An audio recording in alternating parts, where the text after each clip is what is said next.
Today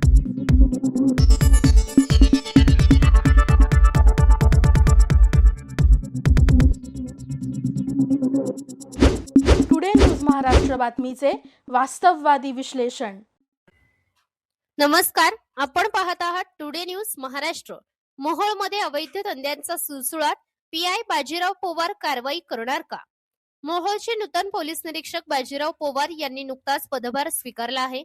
शहरातील कायदा आणि सुव्यवस्था राखण्याची जबाबदारी आता त्यांच्या खांद्यावर आली आहे। दरम्यान मोहोळ शहर आणि तालुक्यात मोठ्या प्रमाणावर अवैध दारू विक्री, मटका आणि इतर बेकायदेशीर धंदे सुरू असल्याचा आरोप आहे। या प्रकरणामुळे तरुण पिढी, विद्यार्थी, महिला आणि सर्वसामान्य नागरिकांमध्ये असंतोष वाढत असल्याचे बोलले जात आहे। विशेष म्हणजे शाळा आणि कॉलेज परिसरातही काही ठिकाणी असे प्रकार सुरू असल्याने सामाजिक वातावरण बिघडत असल्याची गंभीर चिंता व्यक्त केली जात आहे। तात्काळ चौकशी करून संबंधित अवैध धंदे कायमचे बंद केले जातील का?